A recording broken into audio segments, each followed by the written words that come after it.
Hey, everybody, it's the A to Z podcast. Zach Jackson, Andre Knott.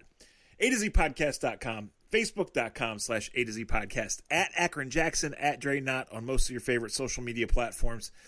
Shouts as always to Scene, to the Honeymoon Grill, to American Fireworks. Been with us for a long time, supporting us. Thanks to you guys. Remember, American Fireworks is always open at AmericanFireworks.com, and especially in this brutal cold, we are thinking about warm. We are thinking about Memorial Day only being 3 months away.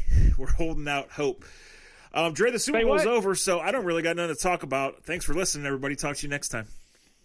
Baseball Minute will be back with you on April 1st when we get the baseball season underway. Basketball season is going right down the toilet as the Cavaliers are on a West Coast road trip. And Andre's ego is about the size of a penny after the Akron Beacon Journal decided to put Antoine Winfield Jr. on the cover of the sports page, giving the deuces sign to Tariq. Let me say this. Hill, as I'm eating my Honey Nut Cheerios this morning, and my son is sitting there eating Cheerios with me and spilling milk all over my goddamn table, I'm looking at that picture going, why did Antoine Winfield hit me into 1983? And that motherfucker has that kid, and I'm sitting here with the kid with milk all over us. We'll be back next week. I thought that was one of the greatest taunts in NFL history. I really did. And usually I'm get off my lawn guy. I'm rolling my eyes. I'm like, I can't believe you guys are costing your team by acting like idiots. But, like, I thought the yard should have been awarded for that because it wasn't forced, right? The timing of it was so right. And that defense kicked the Chiefs' ass. And Tyreek had 204 yards in the first quarter on them in the regular season game and threw up the deuces at him a bunch. So he threw it back, and I thought, oh, man, that's really good. I mean, it goes back to the old story that we always talk about. And what an A to Z way to break down this Super Bowl. We go from back to front because that's how we do it. That's the old adage when we talk about people running up scores, when we talk about people, not respecting the game and all that other conversation that gets made up or brought up or talked about throughout sports that we hear in college, we hear in the pros. And this was taken care of perfectly. If you like something that someone is doing to you on the other team, stop them. And that's what the Tampa Bay Bucks did. Tyreek Hill's been chucking the deuces for 2 years, flipping into this, and I like Tyreek Hill is one of my conundrums of players. And if you know me, you know this. And if you listen to this podcast, you've kind of picked up on it. On one hand, I would love to brag about what Tyreek, and we kind of did in the last podcast talking about the Super Bowl. On one hand, I would love to brag about, and I kind of did with Andy Reid last week, I'd love to brag that they found an undersized player because, and I said this, he's the Ice Cube McNeil when Bernie Kosar was playing to make it like they were letting him return kicks and he'd have been like the fifth receiver. It's unbelievable that Andy Reid let this 5'8", 5'9" speedster become what he's let him become and used him the way that he's used him. And on two folds, and I think that's part of the reason why Tampa Bay kicked their butt. Because you heard after the game, the Tampa Bay guys said they ain't a physical team. They play too pretty. And nobody said that about Kansas City for 2 years straight until Tampa decided we're going to punch them in the mouth and not play afraid of them and kick their front seven, kick their butt. Now, if Fisher plays and Schwartz plays, it's a different game. But in life, you can't always show up with your A1s, and sometimes you got to show up with your, with the B squad and see what you can do. The other part of Tyreek Hill that I hate, because he is a guy that you want to brag to the undersized guy.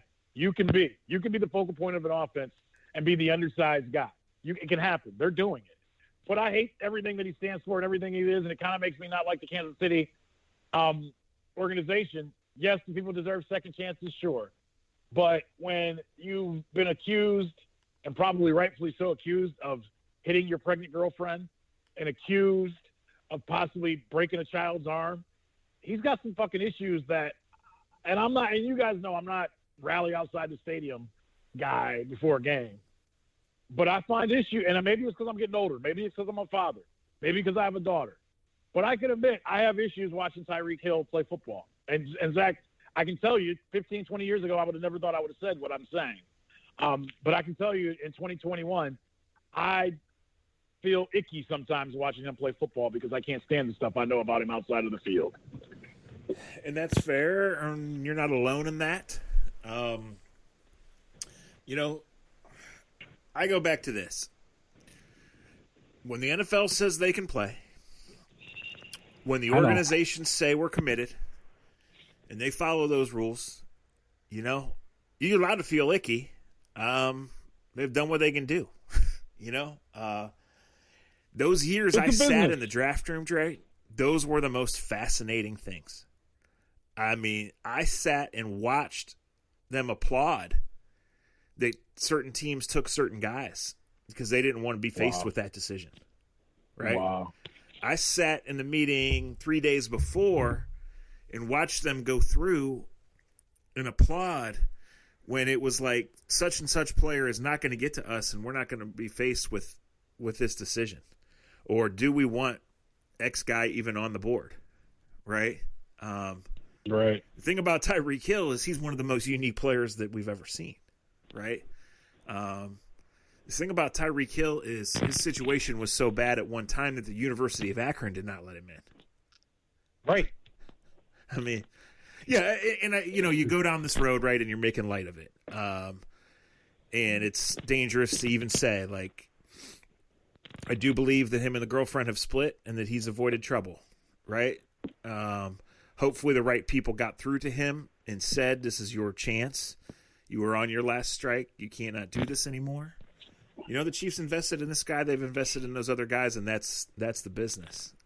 They've given a pretty fair contract, though, man. I guess what bothers me, and look, I'm not you guys know me, and I know Zach knows me better than most.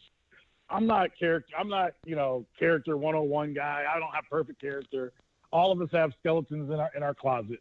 All of us do. And I know that on social media, we love to have the gotcha moments and act like, everybody's tougher than everybody else and everybody's never made a mistake.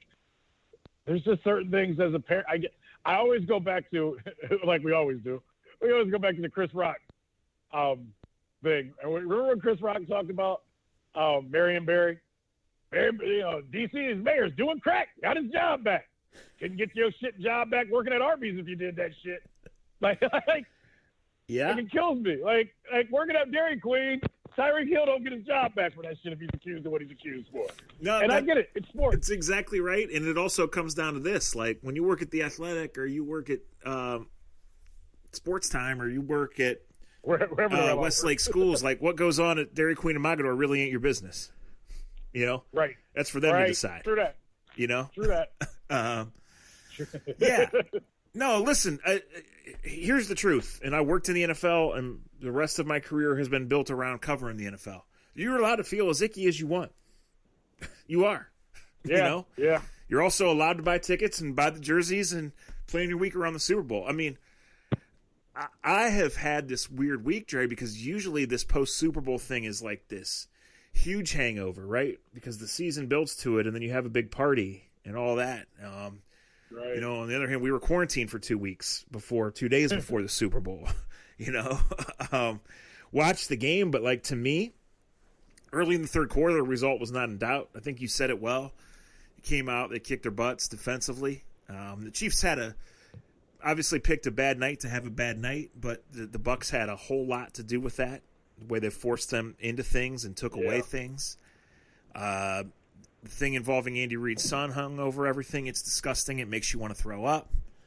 Yeah. And, I think you're happy for the Bucs. Like, Gronk, I don't know that we'll ever really know what he's really like, and that's fine. I mean, he was put on this earth to do a few things, and play football is one of them. And they didn't use him for like 2 months, and he was ready for the Super Bowl. Same with Fournette. With Bruce Arians, you just hit on something that Tampa did so well. And by the way, isn't it crazy that Tampa Bay Bucs, you just made me think of this, and then I want to get to Fournette. The Bucs, in their 2 championship seasons, came in very odd seasons. The first one was in John Gruden's first season there. Basically took over Dungy's team. He won, and one of the best players on the team the day of the game was a safety from Akron named Dwight Smith, I believe was his name. Number 26, had a pick 6 in that game. I think they had 2 pick sixes in that game. Just funny that there was an Akron combination at safety in both of the Super Bowl championships wins for the Bucs. Dwight Smith was Super Bowl MVP, remember? Yeah. Yeah. Kid that played from Akron. I want to say he was from the Detroit area originally. Played corner at Akron. He played for the Zips. Yes, he played for the Zips, could run, could fly. Then you got Winfield playing safety for him. So if the Bucs have someone that has some connection to Akron, Ohio in their secondary, they may win the Super Bowl. Remember that, kids. The other thing is, I thought that, and I'm going to say this because it needs to be said. Zach and I have been huge Bruce Arians fans way before it was cool to be Bruce Arians fans. And that's just because we've known him, since 2000, 2001. But I got to take my hat off to him. And I know Zach probably doesn't feel comfortable talking about it all the time. Some of you that listen to the podcast get sick of talking about it, just want to hear about sports. But I got to say it, being who I am and what it is, I tip my hat to Bruce Arians that he actually has a staff that looks like America. I'm not saying all your coordinators got to be black. I'm not saying you got to have women on your staff or a certain amount of them. But it's nice that a man that coached with Bear Bryant in 1980, a man that's coached, everywhere from, below the Mississippi and above the Mississippi, has a man that was, that played at Virginia Tech and had his first black roommate, the first white black roommates who ever had at Virginia Tech. And his one roommate happened to be Tiki Barber's dad and Rondé Barber's dad. It means something to him. That inclusion means something to him. It's not something that he just says on Martin Luther King Day. It's not something that he just has to say when they want him to do a PSA for the Browns, for the league. He lives it. And by living it, he has a Super Bowl championship to walk away with it. So kudos to him. And, all right, throw all that out. He's a hell of a fucking coach. The way that he kept those older guys, Zach mentions Gronk, did not overuse Gronk all year long. And because Tom Brady, and we'll get to the Tom Brady factor, but because they have all those stars on that team that were willing to put their egos to the side and just win, you had a guy like Mike Evans who didn't have the numbers that he usually has. Godwin is a guy that's going into a money year who, by rights, should have been trying to show out every week this year. And he was banged up or whatever else. You don't play Gronk the way we thought we would see Gronk. Even after Howard. They have O.J. Howard, and Howard got hurt earlier in the year. Yeah. Didn't use him, so they lose him. And when they lost him, I thought, okay, Gronk is going to get, 8 a night. They didn't do that. And he also did that with Fournette. And Fournette, and I remember Tom Withers tweeted during the NFC Championship game, he goes, that's the best run I've ever seen Fournette have. And I'm like, no, you just forget what he looked like when he was at LSU. And when he looked like in the playoff games against the Pittsburgh Steelers, when he actually cared his first year in the league. But Bruce was smart. Big backs wear down late in the season. So he got 2 of them. And what did Fournette do in the last 3 games they had? He looked like, because to me, Zach, Fournette was the closest thing to Adrian Peterson when he came out. Like, to me, there was no, and I know there's other backs we can talk about from college, but there's 3 backs that stand out to me over the last 25, 30 years that were just head and shoulders above everybody else. Yeah. Peterson, 13 with the Buckeyes was unbelievable. Well, Elliott, obviously Zeke, but Clarett was up there, and Leonard Fournette. To me, are the 4 best college running backs the last 4 years. And Bruce was smart. He didn't kill those guys in October or November when most coaches would. He played it out right. They were ready when he needed them to be. I'll tell you this. I mean, I feel like I keep getting. If I read my mentions, I keep getting dumber and dumber and wronger all the time. But I feel like on this podcast, we've gotten 4 or 5 right over the years, right? And one of them is that it ain't always the best team that wins. It's the hot team that wins. Nope. You ain't lying. And another one is that when you're dealing with a monster, and that's what the Chiefs are and are going to continue to be, that when you play them once, if you're worth a shit, as a coaching staff, as a team, as an organization, you learn from that, right? You got served a big piece of first quarter humble pie, got the deuces about 3 times, right? And they came back from that. Now, Leonard Fournette, certainly in 2 decades ago into the combine, that's a guy I remember. He walks in the room or you pass him in the hallway and you say, holy shit. I always talk about how Cam Newton looks a little bit like Myles Garrett. I mean, Leonard Fournette as a running back looks a little bit like Cam Newton. Yeah, he does. You're right. But with much more of a chest, right. For sure. No, and things went sideways for him and yeah, so redemption angle. I like your coaching angle and I like Bruce's response to that of these guys are good coaches. I don't think about that. Right.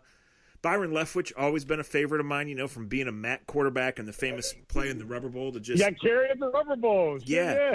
But just always, every time, and I wasn't around him that often, but every time I was around him, you'd see him just smiling. Now he'd be getting the Gary Coleman memes like crazy, right? And everybody be saying he sucks. I mean, this is what we do. How about this is what I was thinking about this morning. I was up super early this morning, and knowing we were probably going to podcast today, I was driving to get my hair cut for the first time in like 3 months. Oh my God, it was a disaster. But anyway, I can only imagine. I was just kind of talking out loud to myself. What are we going to talk about? And like, we have such recency bias, and even though I think a lot of people use that term in a way to make themselves sound smart and not just sit here and talk football or basketball or whatever, like we do. Like, I think a lot of people think Josh Allen sucks. I think a lot of people think the Chiefs are not a dynasty, and we'll see on those things, right? But like the Bucks for 5 or 6 weeks, and specifically for 3 hours on this Sunday, and I know that the Packers got to be just throwing up. Like I said, my recollection of that game is that, you didn't want to write off Mahomes because he's Mahomes and because they have that firepower, but they were out of dudes. I mean, they got Darrell Williams playing, they got those tackles playing, they got no business.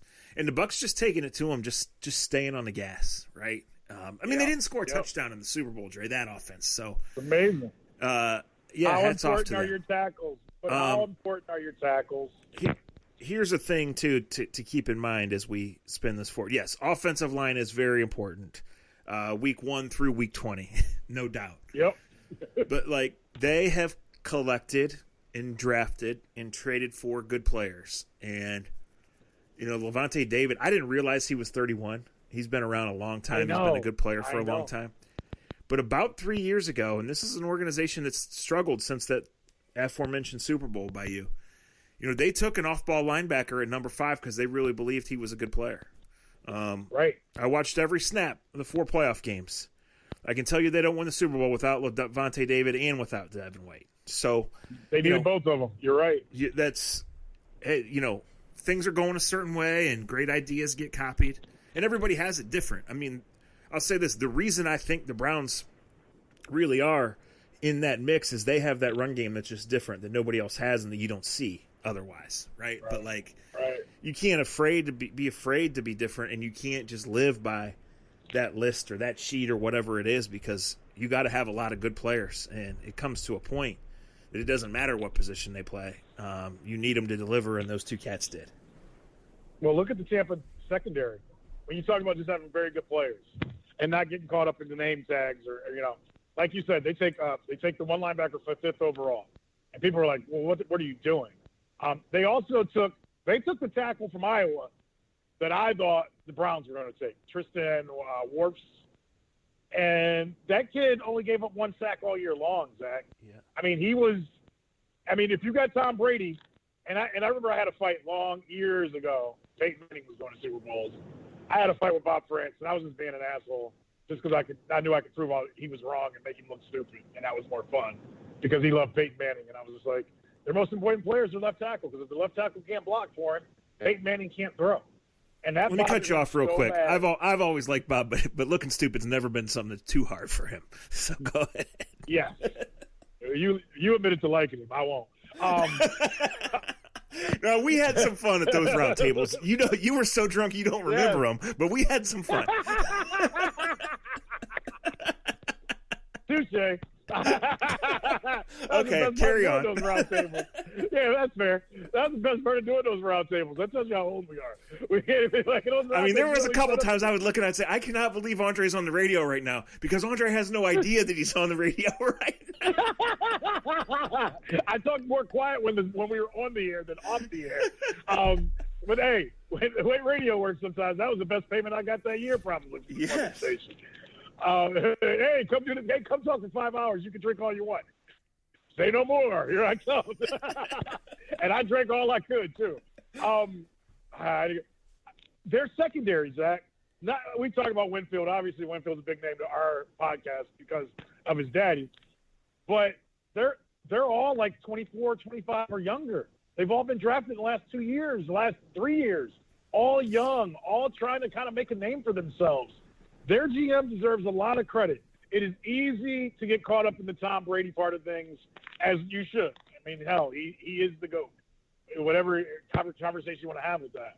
But they don't get there, as Zach was saying, without all the other moves that were made quietly. Look, the starting quarterback for the New Orleans Saints, I'll say it, Mr. I like to lick my fingers, Jay Boom, if he don't throw 40 interceptions last year, that Bucs team is probably playing the Packers in the NFC Championship game or playing New Orleans in the second round of the playoffs.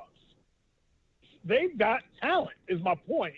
And the quarterback – and now this marries to the importance of the quarterback position, right, Zach? Because we watched Winston, who's got a great arm, who was number one pick overall. Got all the talent in the world. A lot of people question what's going on inside the brain, and I think that's fair, especially when you consider some of the stories we've read about him and heard about him. But look at the difference of – and he threw a ton of touchdowns last year, right? Jameis threw – he was one of the – I think he damn near the leader in touchdown passes. It shows you that a quarterback with the right team, you can go a long way. That's right. Tom Brady didn't like Tom Brady the first month of the season. The last 3.5, good golly, he may play till he's 50. You know who gave Bruce Arians Tom Brady's cell number? No, who? Friend of show, Aaron Shea. Shea Dog, really? He said Bruce didn't believe that Brady wanted to come to the Bucs. And Shea said, just let me give you a little hint. Give him a call. Oh, that is great that Shea did it. I was just talking about Shea to somebody else. I love that guy. Speaking of bars, speaking of Aaron Shea, anyway, we love that guy. I do want to get a little personal here on a couple quick things that are unrelated, but I want to make sure I say this before we get into, because I want to talk about Les Levine for sure.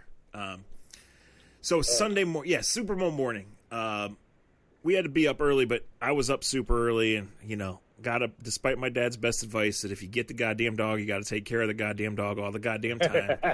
We got the dog. And so when I woke up super early and was hesitant on going back to sleep for another 30 or 40, I made the decision it wasn't worth it. The dog wouldn't get out of the cage. We both had to pee outside. Anyway, I had some stuff to do that morning, and I just decided I was going to tackle it. On a regular work day, I'm not motivated, but it was Super Bowl Sunday. We'd been in the house for 11 months. It was time to tackle the outside world, at least for a brief couple of hours.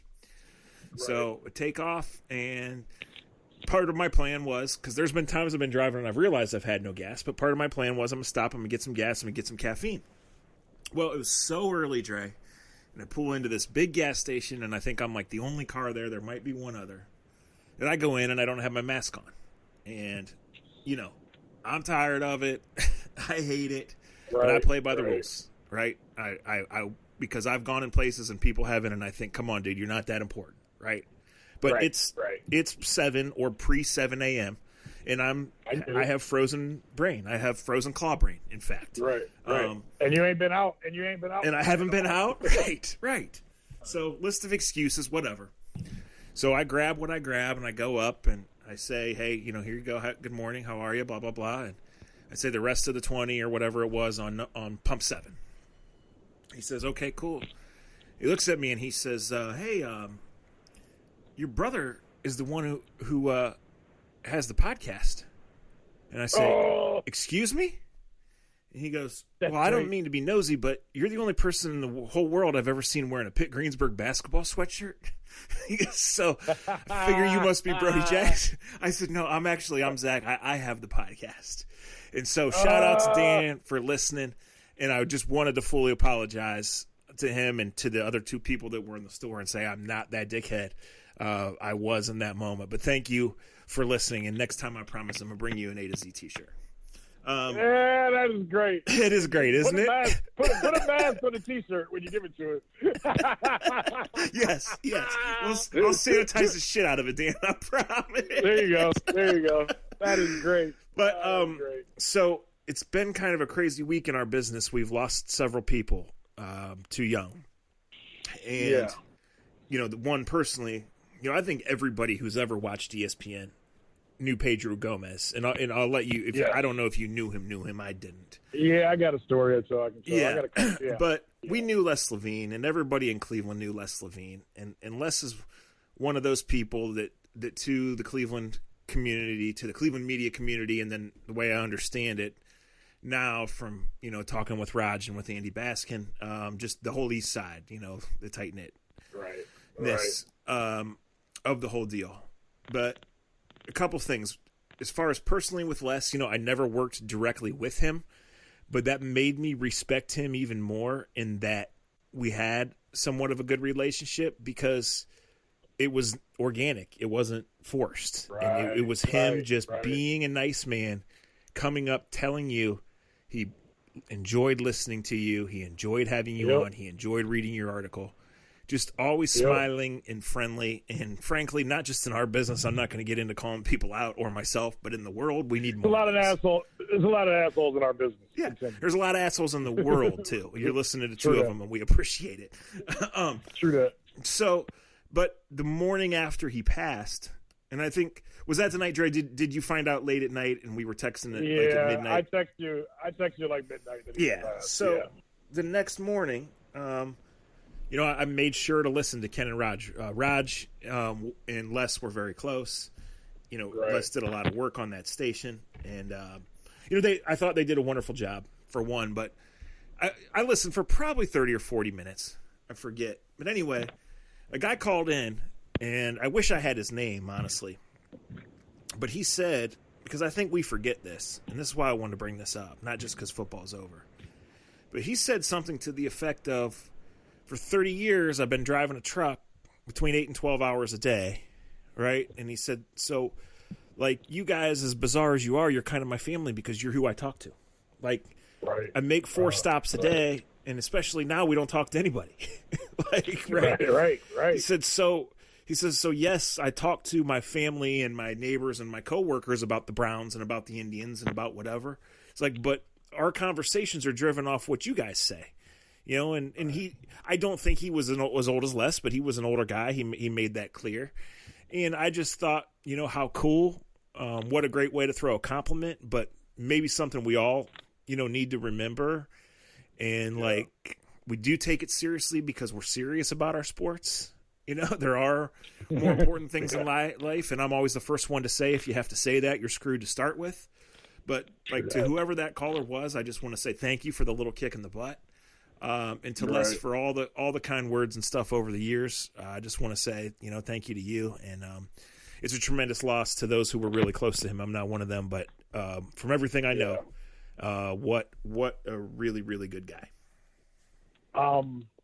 This is gonna be hard. It's gonna be hard because there are 3 names that we've lost in this business over the last 2 weeks that I wasn't best friends with any of them, but I knew all of them.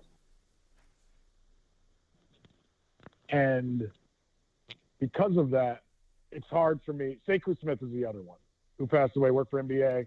And I'll start with him. Worked for NBA.com.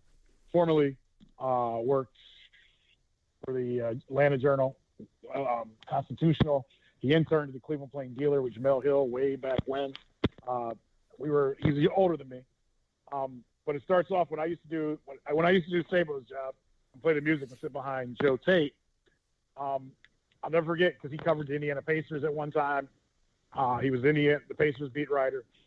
And in this little small knit community that is writers, reporters, some guys sit up there and I won't use any other names because we're talking about people that we've lost. Some people sit up there and because they've been on NBA TV or ESPN, they act like their shit don't stink. Others sit up there and they're normal human beings. And it's not me calling anybody out. But Sekou sat next to me, and this is probably 16 years ago, probably 15 years ago. And we happened to have this, when we stood up for the national anthem, Zach, and we looked down, and we both had the same watch on. And I remember my mom had got it for me for, like, Christmas, and it was right after Christmas. And his wife or girlfriend at the time had gotten the watch for him. And literally, it was that, and I can't, as you guys, I can barely remember what I did 2 weeks ago. But I can remember that conversation and how cool this dude was. And he was just the Pacers right. You know what I mean? Like, I remember, like, when he walked away, I was like, I remember his name Sekou because I had a cousin named that, and you just don't know a lot of people named Sekou. And I got to tell you, man, that was before LeBron was playing for the Cavs. And every time that dude saw me, Dre, what's up? How's your mom? You get you a new watch? Like, always remembered that. Always asked about my family. Always was cared about my career. When I stopped doing the Browns, when I stopped doing the Cavs thing, And, like, he saw Sabo doing it. He saw me, like, at a Cavs playoff game. Like, you know, he's like, dog, did you lose your job? What happened? And I told him. I was like, no, man, I'm actually the Brown sideline reporter. And he hugged me, Zach, like we were long-lost, like, brothers.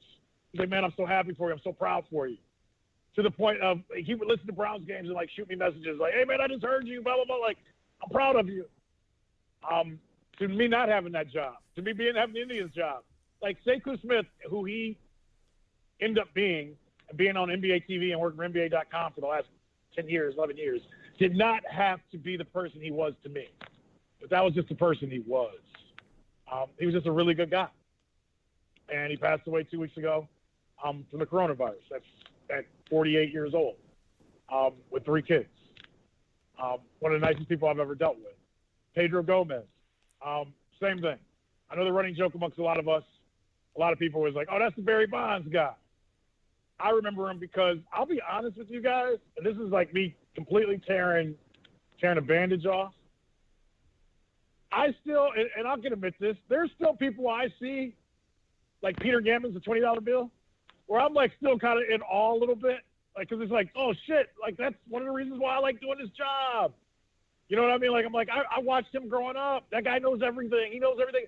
And Pedro Gomez was like that for me because Pedro Gomez, for me, when doing baseball games, and I don't know, we got this weird machoism, all of us. I'm being very open. That sometimes when national writers or national guys come in and you're on the beat, you do a game every day, you kind of get pissed when the national guys get in a little bit because you're like, dude, I bust my ass every single day covering this team, and you just think you're just going to come in here and big league everybody. And some of those guys do that. And, you know, and I guess if I ever become that guy, I mean, that's the job. What are you supposed to do? Come in and not get the big interviews? But Pedro Gomez came in and instantly, him and Buster are both great at this with me. Buster you guys know Buster with ESPN. But Pedro came right in and he saw me talking to Lindor or Jose Ramirez, and he knows Spanish. I don't. And I walked away laughing, and Pedro was like, are you guys done? I was like, yeah. I go, it's all, you know, they're all you. And he came up to me like, you know, an hour before first pitch. And Zach, he put his arm around me, and he goes, Andre, I got to tell you, when we watch games, he goes, whether I'm in Arizona at home or wherever else, we always talk about, you are exactly how this job should be done. You are so good at this job and so good at getting the most out of these players. Thank you for your personality. Pedro Gomez never had to do that for me. He never, like, I was flabbergasted he even knew who I was.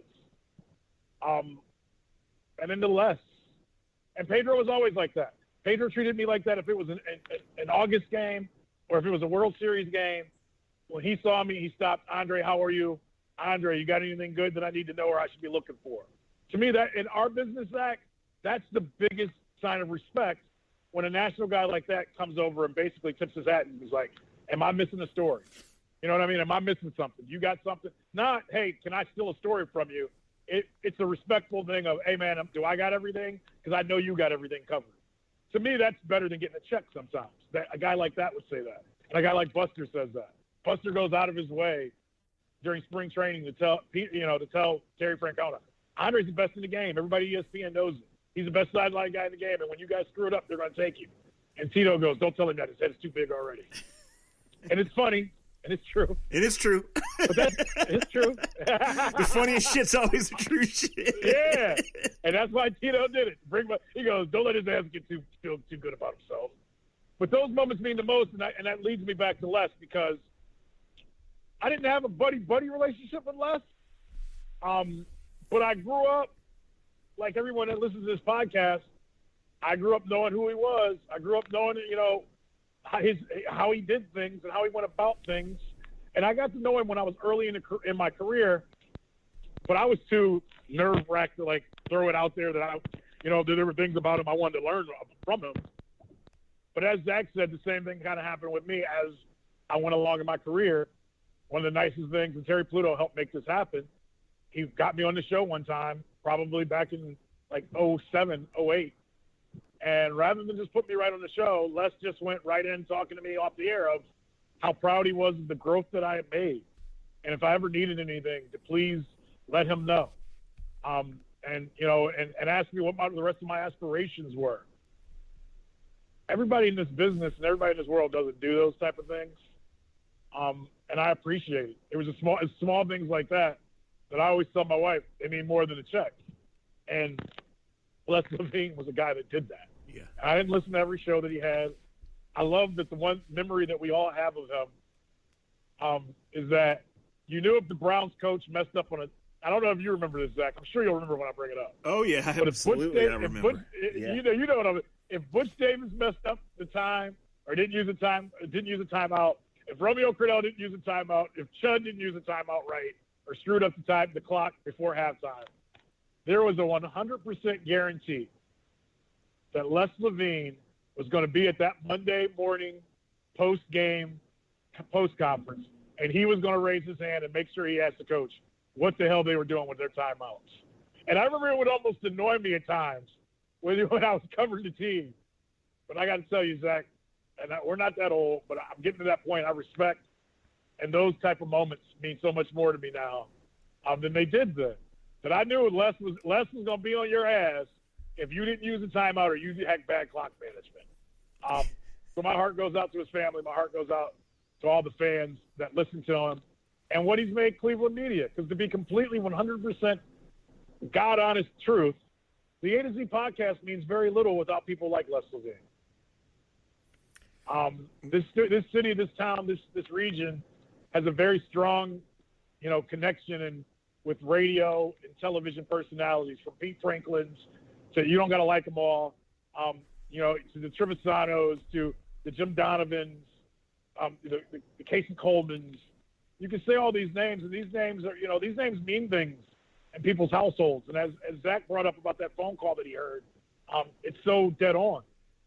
And I think for all of us that are in this business, we have to take, I know when I was younger, I looked at this business way differently than I do now. And there's times where I shake my head at certain people and certain takes. But there is a role played in it that, you are an important part. To me, I was just telling Emmett and Gerard today. They had a question on their show today. What's your least favorite toppings on a pizza? If that ain't an A to Z thing to do, I don't know what is. And as they were bitching about things, I texted them and was like, dude, I worked in a pizza shop. And this is where my love for radio and my love for this business came. From 17 until 23, I delivered pizzas. And I spent many a Saturday when I stopped playing football, and I spent many a Friday night, many a Thursday listening to Joe Tate, listening to college football games, and I mean all of them. Now, Zach's best friends with Joe Dunn and all those guys. But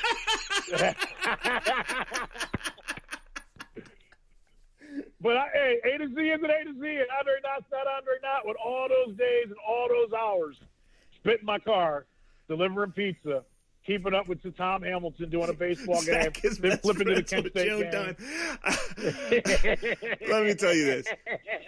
Whenever it is, tonight, tomorrow, Thursday, I don't know what day it is, whenever Ian listens, my phone is going to ring. He's going to call me. And before I answer it, I'm going to screenshot it. Okay, and I'm going to send it to you. Okay. He's going to call me because he's going to be laughing so hard at that. I guarantee.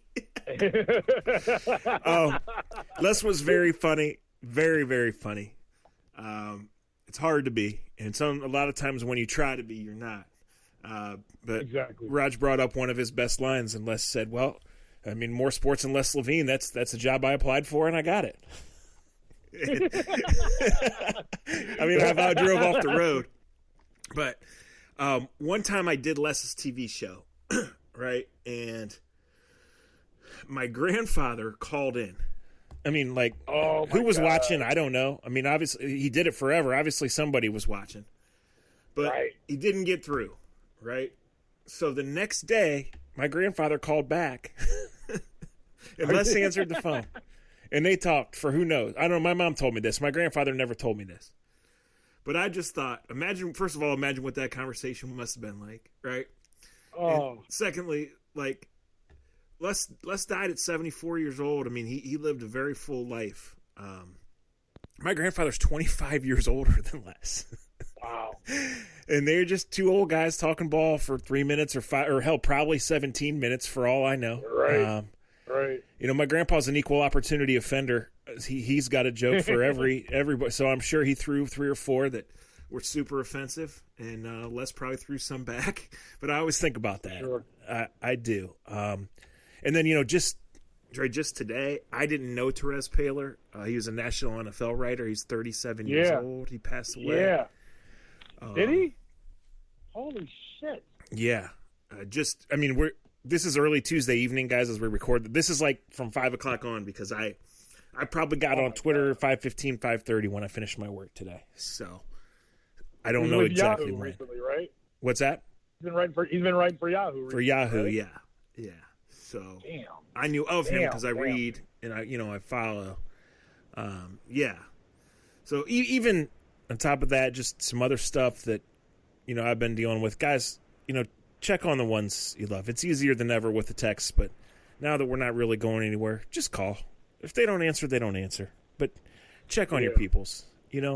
That's what I would say. He ain't lying. I would say watch Ohio State basketball. They're pretty good. Last night was a total classic trap game. I went to bed, but they won. Chris Holtman, wonderful guy. I got to know him a little bit. Got a really good team that's seems, at least through the TV, pretty egoless and not superstars. Why They play Why hard. are you talking about it? And they're the number 4 team in the country. I got to tell the story while it's hot. It's good. So you bring up Coach Holtman, right? First year at Ohio State, they bring him up to Progressive Field. It's like Ohio State Day or whatever, the band's there. No one really knows him. I kind of knew him because of where he was at previously. Matter of fact, I think I was texting you, asking you questions for me to ask him. Yes, that's a true statement, right? Right, because he was bringing a kid from Jackson with him, and I was like, all right, I know that part. What else should I ask him? See, I can admit, and I got to tell you, as reporters, don't be afraid. Like, if I know Zach knows more about something than me, it ain't often, but I will go to him and say, give me 2. let me know. So anyway, I was supposed to interview him, like, somewhere in the stands. But somehow he got caught up. Surprise. He went into the radio booth with Hammy, and Hammy chewed his ear off and kept him way longer than he was supposed to. So, because Hammy loves college basketball and baseball. If you didn't know, just tune on the radio on February 27th and you'll hear it. So they kind of say to me, hey, Trey, can you come up to them? Can you come up? And I love you, Hammy. By the way, speaking of that, and I'm going to give flowers as they are. Tom Hamilton, I love you and I appreciate you. He did what Zach just said. Tom Hamilton called me 2 Fridays ago at 9:30 a.m. and we talked for an hour and a half. And the only reason he called me was, son, we haven't talked in a long time. I miss you. I want to make sure you and that beautiful family were all right. And literally we talked for an hour and a half after that. Tom Hamilton, I should have been calling you. You should have been calling me. I appreciate you caring about me the way you care about me. But anyway, he chewed off Chris Holtman's ear. So I run up to the booth, and I go to the booth next to our TV booth, right? And sometimes you see us do pregame in the booth next to the television booth. Sometimes we do random stuff. So anyway, I do the interview with Coach. He's about my height. And Matt Underwood, not realizing that we're in the booth next door to us and trying to be funny, goes, man, he must be a hell of a basketball. And he says it's on air. But because we're in the booth over, we can hear through the booth. And Matt goes, man, he must be a hell of a basketball coach if Andre can look him in the eye. And Coach hears him. And I hear him. And we bust the door down. And he goes, what? That dude's got a great personality. He gets it. And he can coach his ass off. It was just a funny story. Matt turned bright red when it happened. It was a great – Matt was really busting my balls. But it just came out as, damn, Chris, you're short. That is wonderful. Yeah, I'm sorry. I had to get the story. Yeah. Hey, guys, so, Dre, baseball is on time, right? As of now, yeah. Okay. Hopefully we start on April 1st. I'm not regular season. regular season. Yeah, well, Spring training could be goofy. Yeah, it seems like it. If you guys got questions for us or something you want us to talk about, send it. We're still going to do one of these a week, maybe more. I don't know. I would just tell you guys from my job standpoint, like, not having the combine, it sucks because that's where everybody. I mean, I told combine stories earlier. Like I could rattle off the biggest freaks that I saw there. Maybe I'll do that. Oh, but like right. the whole league came together for 5 or 7 days, and you got to see all the prospects up close. So it's different in that regard. It makes it more challenging.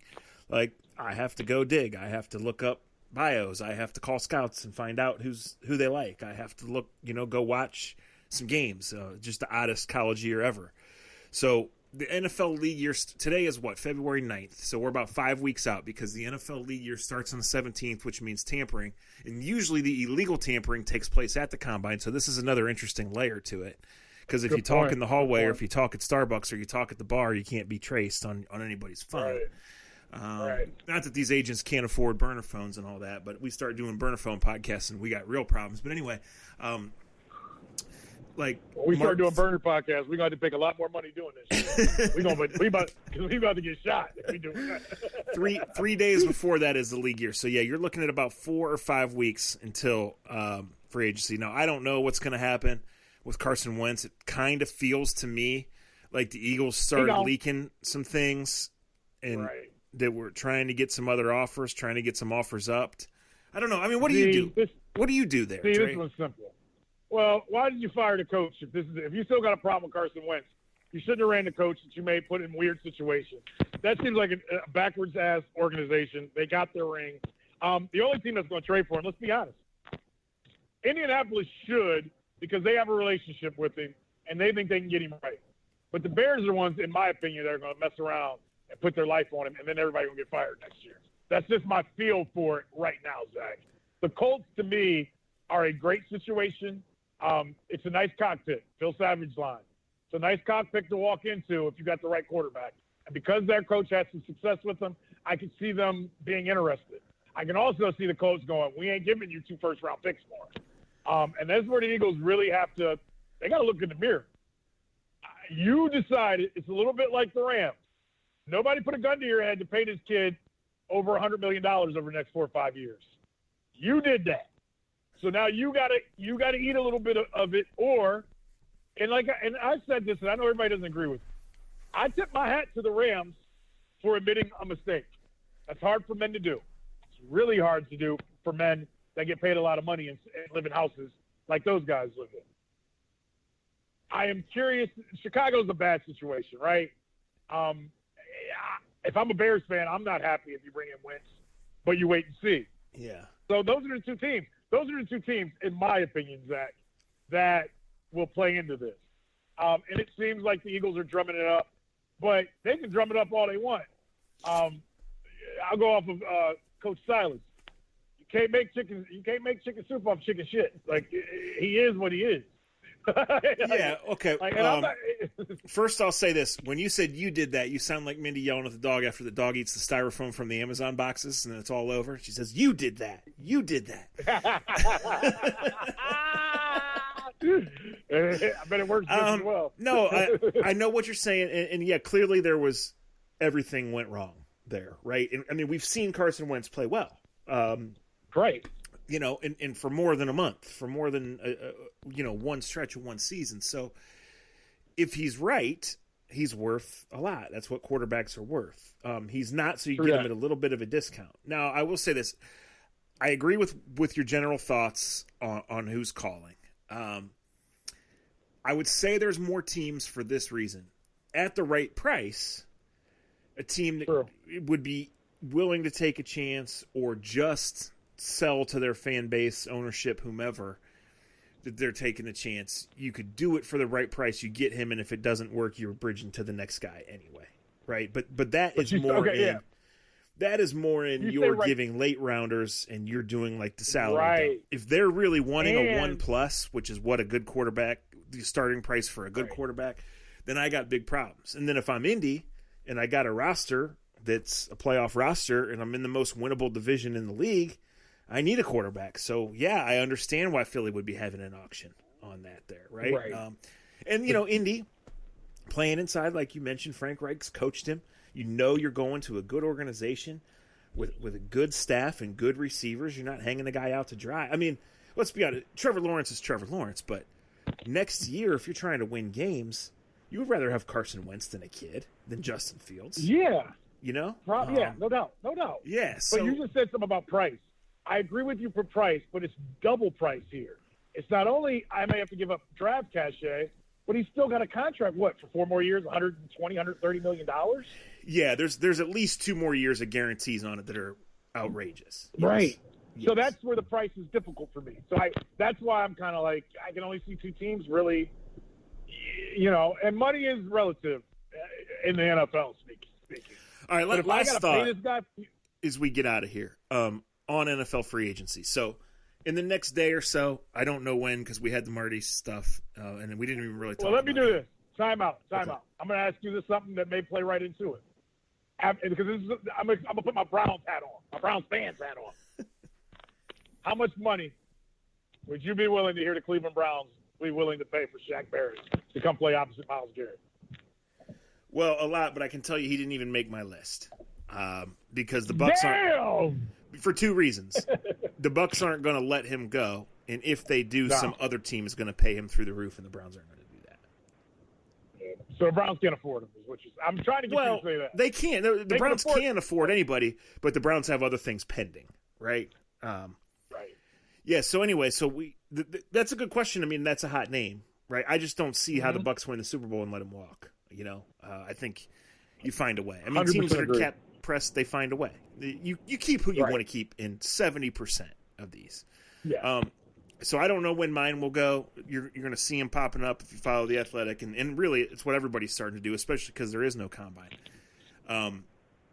But we had a list drop today from Shio Kapadia, one of our national writers, who said these are my top 50 free agents, and then we kind of take that and whether it's our 3 needs and 6 guys that fit or top 20 free agents on the defensive side, whatever it is, right? You guys know. At this stage, just remember, last year when his list came out, the top 100 in mid-February, 17 of the top 25 never made it to the market. So it's fun to talk about.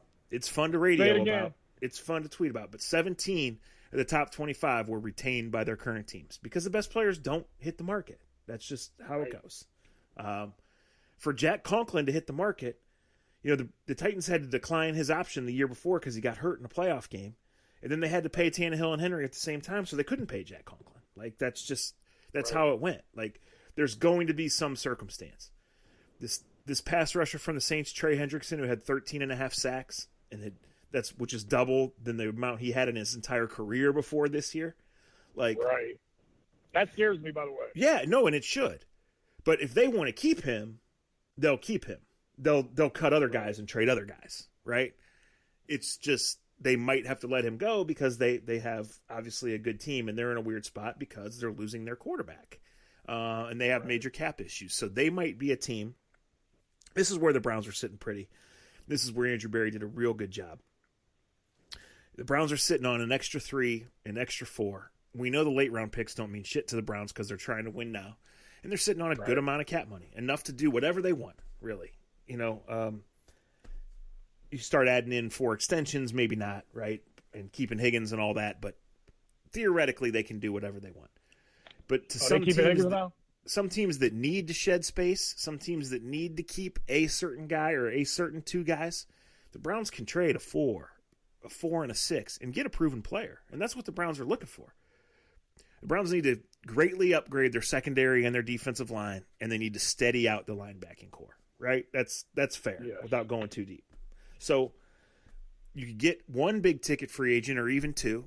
You could get 1 big ticket free agent and 2 middle ones and spend your whole draft on it. Or you could, not overpay because you're thinking about having a 3-year window and use some trades to get some guys. So we'll see. We'll see how that goes. As I said last week, I'm not sure.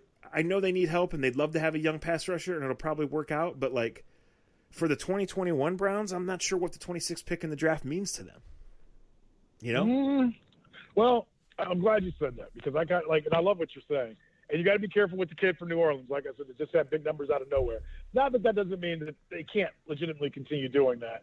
And I know the T.J. Watt thing I know the J.J. Watt thing is fun to talk about, and maybe if it fits, but there's a lot of other things that go along with that. And I'm not saying it's something that you don't look at.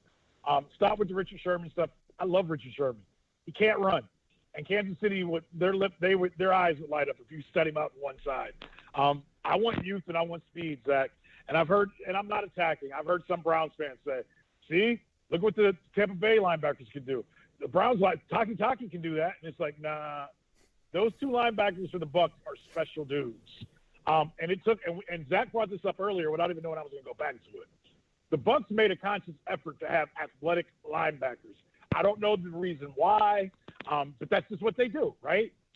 The Browns have made a conscious effort, I believe, to have athletic, fast linebackers, and I think this becomes a part of the key of the offseason.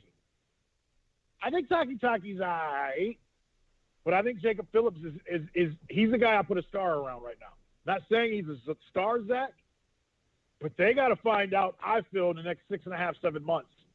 Can we put Jacob Phillips on the field for every snap?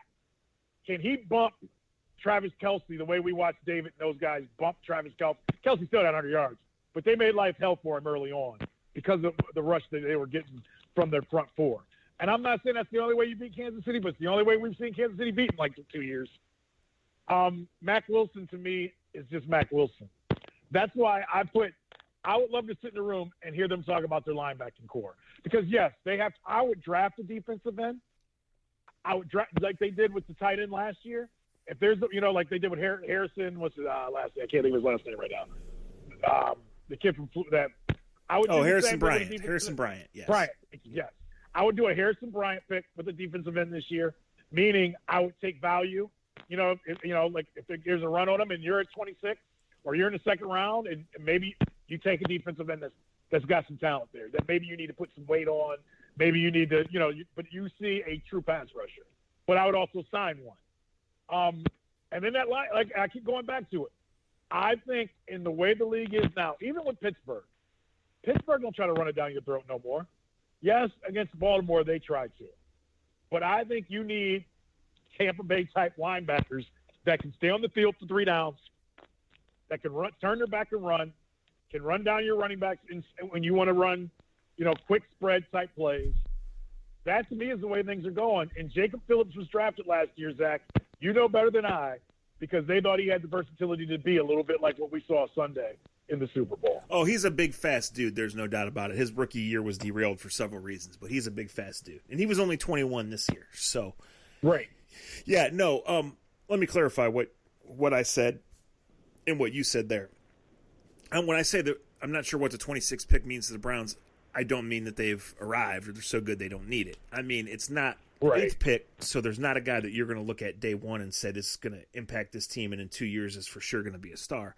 I'm talking, I want veteran defensive players out there, and then I'm fine with, like you said, those 3rd, 4th round guys who you get a little burn, you get them ready to, and then you look down the road for reinforcements. But right now, I'm looking for guys plug and play. Game one, we're thinking about winning. We're thinking about playing for championships, right? No doubt.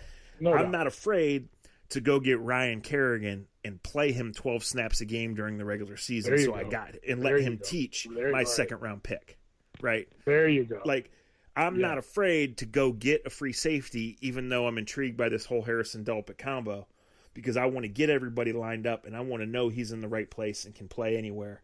And then when shit hits the fan in Week 15 and we're down 3 defensive backs, I'll play him at slot corner if I need to. Right? Like, that's what I'm saying. Just when you're sitting picking 26th and 58th, like, who are you going to get for 2021? The draft is still the lifeblood of your organization. You still need reinforcements in a lot of places. I'm just saying, when you start thinking about how can the 2021 Browns win the division, to play a playoff game at home, to have real chances to beat these teams, they got to be a lot better. And I want 25, 26, 28-year-olds rather than 21-year-olds to do that. I want men. Hey, I like Grant Delpit. I like watching him at LSU. His comparison, Mr. Winfield Jr., has made the strides a lot tougher as he comes back from that injury. Because that's who they're going to be compared to, because he was drafted before him. It's just how it works. Right. No, kids can't run from that. That's for sure. Right. You'd like to think that they're going to have Grant Delpit and Greedy from day one, and that both those guys are going to grow up and be better. You just don't know. And you hear nerve issue with Greedy, and you just don't know. And you look at how great he played as a rookie, and you just don't know, right? So, you don't ever write anybody off as a rookie. That's for sure, especially when you consider what his rookie year was, right? But we'll see. All right, guys, thanks for listening. We got to go. I just realized what time it was, so we appreciate you. Thank you very much. We appreciate you, American Fireworks. Always open at AmericanFireworks.com. Scene and Honeymoon Grill as well. For Andre, I'm Zach. We'll talk to you soon on A to Z. Konnichiwa, Super Bowl.